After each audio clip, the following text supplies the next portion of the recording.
जय हिंद मेरे सभी प्यारे विद्यार्थियों को। मैं राहुल एक बार फिर से आप सभी का स्वागत करता हूं। तो जितने मेरे प्यारे विद्यार्थी आ चुके हैं, एक बार जल्दी से वीडियो को लाइक कर दीजिए और सब्सक्राइब कर लीजिए चैनल को। एक बार जल्दी से वीडियो को शेयर करके आ जाइए अपने यार दोस्तों और चाहने वालों के साथ। तो देखिए, बहुत ही प्यारी सी सीरीज आपके सामने आज आ रही है। जैसा कि ये सीरीज चल ही रही है, ठीक है। ये वो क्वेश्चंस हैं जो अक्सर एग्जाम में बहुत ही ज़्यादा रिपीटेड होते हैं। इनके मतलब इन कंसेप्ट पर क्वेश्चन आते आते हैं। कंपोनेंट और डिविडेंडो की अगर मैं बात करता हूँ, जो कंसेप्ट आज मैं सिखाऊंगा, ऐसा नहीं है कि उसके नाम से आप डरो और यार क्या तानी क्या कंपोनेंट और डिविडेंड होता नहीं, क्या ही नई चीज़ आ गई। ठीक है, कुछ बच्चों को नाम पता भी होगा, तो ऐसा कुछ नहीं है, नाम का कोई रोल नहीं है। दो तीन चीज़ें बताऊंगा, उससे आपके दिमाग में बैठ जाए कि अगर इस तरह का कुछ दिखेगा तो ऐसा करना है। अब आपके दिमाग में चाहे वो कंपोनेंट और डिविडेंडो रहे या ना रहे, बट आपको ये समझ आ जाए कि इस तरह से अगर कोई क्वेश्चन दिखा तो हमें ये करना ही करना पड़ेगा, और आप इस तरह के कोई भी क्वेश्चन देखिए आसानी से बना पाओगे। ठीक है, और ऐसे क्वेश्चंस देखिए, जैसा ही क्वेश्चन अगर मैं दिखाऊं आपके सामने, क्वेश्चन नंबर 3 देखिए, तो आप देखकर सोच रहे होंगे कि यार ये किस तरह सॉल्व होगा। आप करके भी देखना, थोड़ी देर वीडियो को रोकना, फिर क्वेश्चन करके देखना। इसी तरह से क्वेश्चन नंबर 5 की बात करता हूं मैं।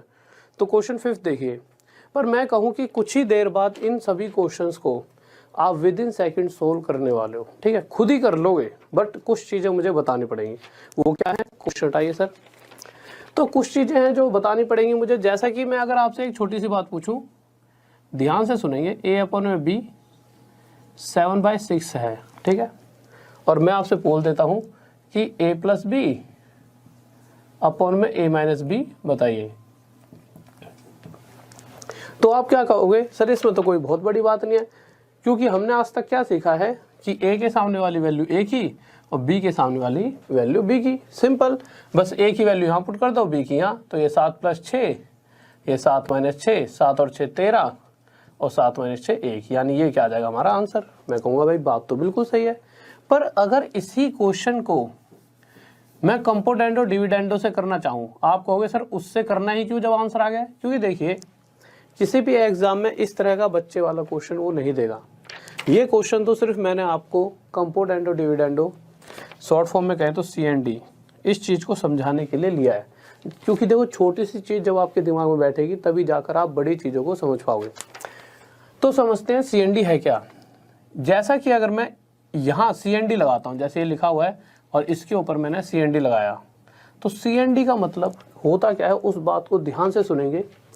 जैसा कि यहाँ पर A लिखा है, इसके नीचे क्या लिखा है B, तो अगर मैं CND लगाता हूं तो ये जो B है एक बार इस A में प्लस होगा और ये B एक बार A में माइनस होगा। बस फर्क कितना होगा, जब प्लस होगा तो A + B ऊपर आ जाएगा, और जब B माइनस होगा तो उसे हम नीचे रखेंगे। इसी तरह से इसके सामने भी यही बात की जाएगी। यानी कि अगर मैं कहूँगा कि भाई होना क्या चाहिए, तो आप कहोगे सर आपके हिसाब से तो अगर CND इधर लगा तो इधर भी उस चीज़ का अप्लाई होना है, तो उसके हिसाब से तो ये 6 एक बार 7 में जोड़ा जाएगा। मैंने कहा बहुत बढ़िया, सही बात, और एक बार इसी 7 में से 6 माइनस हो जाएगा। सही है।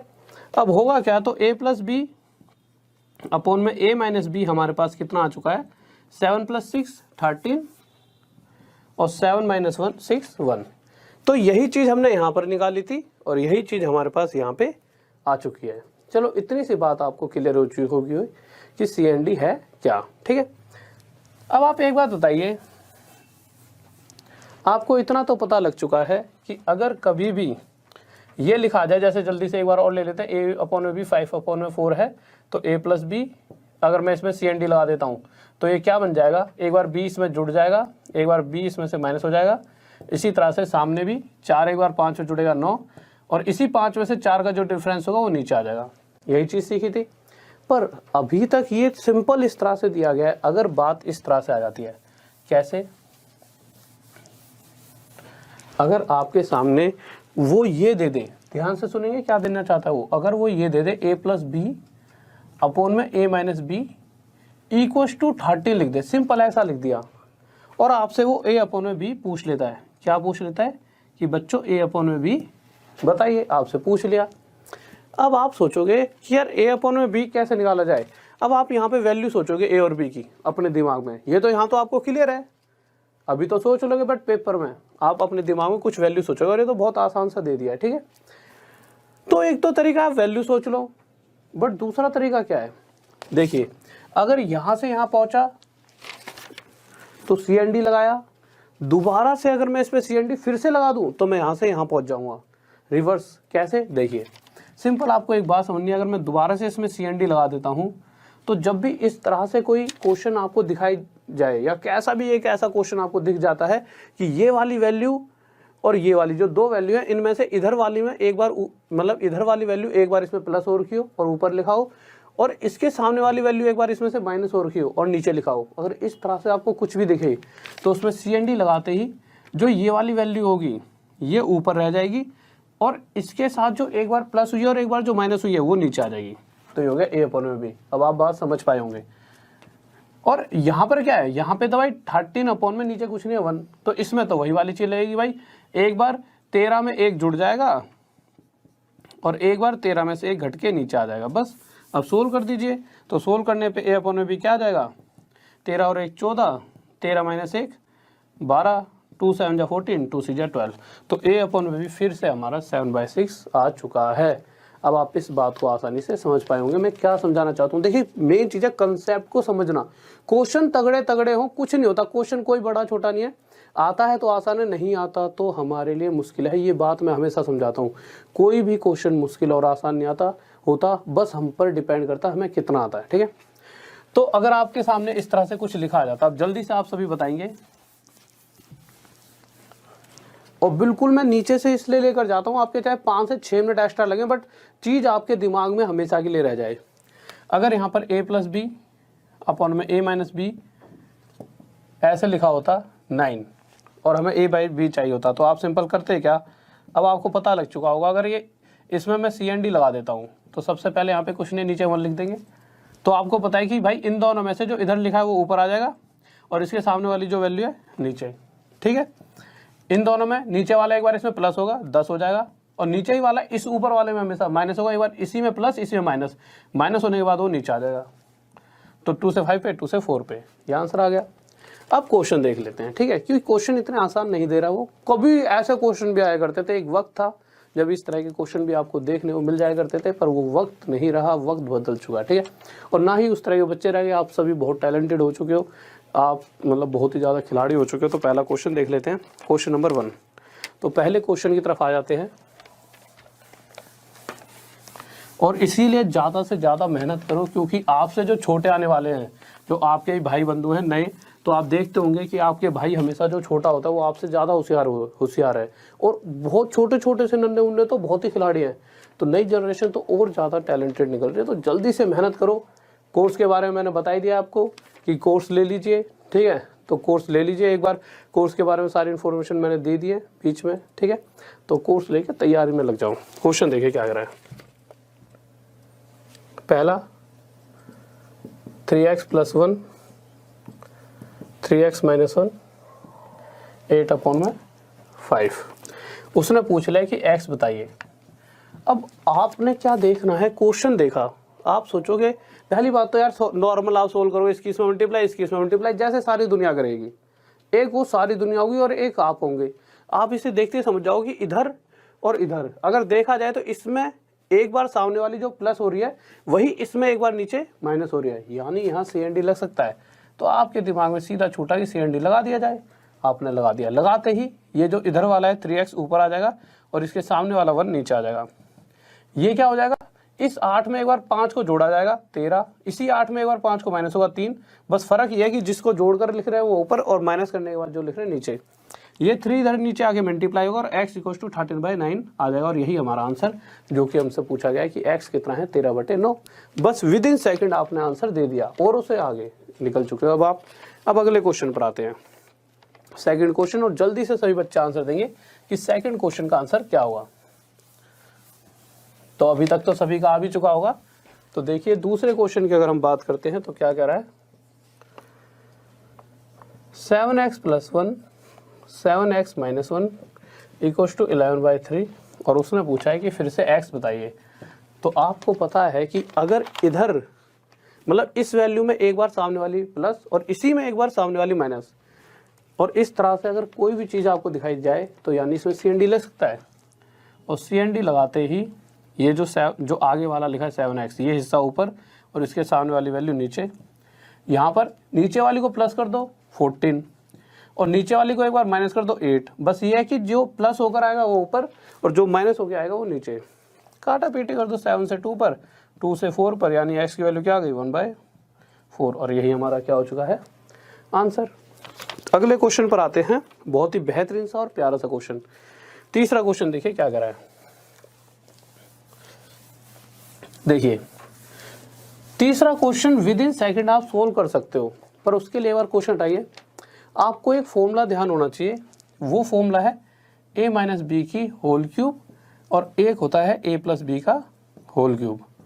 होता क्या है ये होता है a का क्यूब प्लस b का cube plus 3a² plus 3b² a। यानी इस तरह से कोई भी चीज़ दिख जाए तो इस फॉर्म में तो हमें पता है a प्लस बी का होल क्यूब लग जाएगा, और सॉरी ये a प्लस बी का होल क्यूब है, ठीक है। और a माइनस बी का होल क्यूब क्या होता है, a प्लस बी का है, ठीक है। a माइनस बी का होल क्यूब क्या होता है, a का क्यूब माइनस b का cube minus 3a² plus 3b² a। आप सभी के दिमाग में एक बात और आ रही होगी कि सर यहाँ पर माइनस यहाँ पे प्लस, जबकि हम माइनस a माइनस बी का होल क्यूब कर रहे हैं। ये ऐसा इसलिए होता है, देखिए अगर इस फॉर्मूले की, और ये आप कहोगे सर यहाँ पर इन बातों को क्यों बता रहे हो, क्योंकि देखिए जब चीज़ें सीखने को मिल जाए तब सीखो, ज़्यादा बढ़िया है, ठीक है। किसी क्वेश्चन की वजह से अगर हमें कुछ सीखने को मिलता है तो ज़्यादा अच्छा है, ज़्यादा दिन तक दिमाग में रहेंगी वो चीज़ें। देखिए अगर इसके फॉर्मूले की बात करें प्लस बी का होल क्यूब तो क्या होता है a का क्यूब प्लस b का cube plus 3ab a plus b। तो इस कंडीशन में होता क्या है, ये 3ab a से मल्टीप्लाई होगा तो a² b आ जाएगा, तो यानी ये आ गया। और ये जब इससे मल्टीप्लाई होगा तो अब b 2 बार आ गया तो b का स्क्वायर a, ठीक है। पर यहाँ की बात करें तो इसका क्या होता है फॉर्मूला, a की क्यूब माइनस b की cube minus 3ab a minus b। अब इस केस में क्या होगा, एक बार माइनस इससे मल्टीप्लाई होगा माइनस 3ab, तो a मल्टीप्लाई a का स्क्वायर तो माइनस 3a² b। पर जब ये इसके साथ मल्टीप्लाई होता है तो माइनस माइनस प्लस बन जाता है, इसलिए यहाँ पर 3b² a आ जाता है। तो जितना ज़्यादा नॉलेज मिले ज़्यादा बढ़िया, सभी चीज़ें क्लियर होनी चाहिए, ठीक है। तो देखते हैं, इस चीज़ को एक बार मिटा देते हैं, क्वेश्चन पर आते हैं कि इस तरह से जब भी आपको दिखे तो आप इसका आंसर दे पाओगे। तो क्वेश्चन पर आते हैं एक बार, देखिए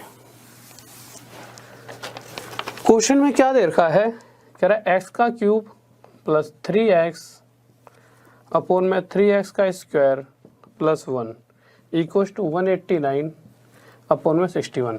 तो देखिए जब भी आपको a का क्यूब प्लस b का क्यूब यानी a प्लस b का होल क्यूब है a माइनस b का होल क्यूब पता लगाने के लिए ज़्यादा गहराई में नहीं घुसना, बस इतना से देखो क्या यहाँ पर 1 2 3 4 इन सभी में से किसी दो में क्यूब है तो ये किसी चीज़ का क्यूब है और 1 भी किसी चीज़ का क्यूब है। यानी हाँ भाई a की क्यूब b की क्यूब तो हमें दिख रही है और साथ में 3 भी दो जगह आ गया और फॉर्मूले में 2 बार 3 आता है, यानी पक्का ये a प्लस बी का होल क्यूब या a माइनस बी का होल क्यूब हो गई। अब अगर मैं यहाँ पे CND लगा देता हूँ तो CND लगाते ही होगा क्या, जो ये वाली नीचे वाला है एक बार ऊपर जाके इसमें से माइनस होगा तो x की क्यूब प्लस 3x ऊपर जाके सॉरी प्लस होगा तो प्लस 3x का स्क्वायर प्लस 1, ठीक है। और यही चीज़ एक बार इसमें से माइनस होगी तो x की क्यूब प्लस 3x में से यानी इसी में से ये माइनस होगा तो माइनस 3x का स्क्वायर माइनस का 1 आ जाएगा। अब अगर आप ध्यान से देखोगे तो a का क्यूब प्लस b का क्यूब प्लस 3a² यानी x का स्क्वायर b क्या है 1 को यहाँ पे मल्टीप्लाई करो या ना करो प्लस 3b² b क्या है 1 का स्क्वायर तो 1 होता है 3b² a यानी कि x, ठीक है। यही चीज़ यहाँ पे a की क्यूब माइनस b की क्यूब माइनस 3a² यानी x का स्क्वायर, ठीक है, मल्टीप्लाई b और इसी तरह से प्लस 3b² यानी 1 का स्क्वायर मल्टीप्लाई a। यानी कि ये क्या चीज़ दे रखी है हमारे को। अच्छा एक बार और, जब यहाँ पे ऐसा कराया तो यहाँ पे भी क्या करेंगे 189 प्लस 61 और नीचे 189 माइनस 61, ठीक है। वैसे आपको इतना बताने की जरूरत नहीं थी मुझे, क्योंकि ये चीज़ें तो आपके दिमाग में वैसे रहनी चाहिए कि भाई यहाँ प्लस प्लस प्लस चल रहा है तो ये x प्लस 1 का होल क्यूब है, एक बार हटा दीजिए, ठीक है। और यहाँ माइनस आ गया एक बार तो ये हो जाएगा x माइनस 1 का whole cube equals to 189 plus 61 250 189 minus 61 यानी कि 128, ठीक है। अब जब मैं इसे काटूंगा तो ये 2 से 125 पर और ये 2 से 64 पर। अब अगर मैं आपसे देखूं, अच्छा तो ये आपका क्या आ गया, इसकी वैल्यू यहाँ लिख देता हूँ क्योंकि ज़्यादा नीचे जगह नहीं है। तो x + 1 का होल क्यूब अपॉन में x - 1 का whole cube equals to 125 upon 64। Cube root कर दूंगा दोनों तरफ, ठीक है। क्यूब रूट करने से क्या होगा, ये x + 1 अपॉन में x - 1 इक्वल्स टू, देखो क्यूब रूट कर दूंगा, यहाँ पे भी क्यूब रूट होगा, इधर भी क्यूब रूट। क्यूब रूट करने से क्या हुआ कि क्यूब रूट इनके अंदर 3, देखो इसकी पावर 3 है ना, इस पावर 3 में इतनी पावर है, इस क्यूब रूट को तोड़ दिया तो यहाँ तो ये आ जाएगा और यहाँ पर क्या आ जाएगा 5 अपॉन में 4। अगर मैं यहाँ से x की वैल्यू निकालना चाहूँ तो कोई बहुत बड़ा खेल तो है नहीं, आपको पता है। अगर मैं x निकाल क्यों रहे हैं, क्योंकि हमसे पूछा क्या गया है x² + 3 हमसे पूछा गया है, तो यहाँ में x तो चाहिए भाई, x² + 3 पूछा गया है। तो यहाँ पे अगर आप आगे देखोगे तो यहाँ भी तो CND लग रहा होगा, CND लगने पे होगा क्या, इस तरफ वाली जो वैल्यू है वो ऊपर, इसके सामने वाली नीचे। यहाँ क्या होगा, एक बार ये 4 5 में जुड़ेगा और एक बार इसी 5 में से 4 माइनस होगा, बट वो नीचे आ जाएगा। तो x की वैल्यू क्या आ गई 9, और हमसे पूछा है x का स्क्वायर, यानी कि 9 9 81 + 3 यानी 84 आपका क्या आ जाएगा आंसर, ठीक है। ओके स्टूडेंट्स, तो यार जल्दी से एक बार लाइक कर दीजिए, सब्सक्राइब कर दीजिए और शेयर कर दीजिए और इस सीरीज़ को देखते रहें। और okay, all the best exam के लिए और लव यू सभी को। जय हिंद, जय भारत, जय।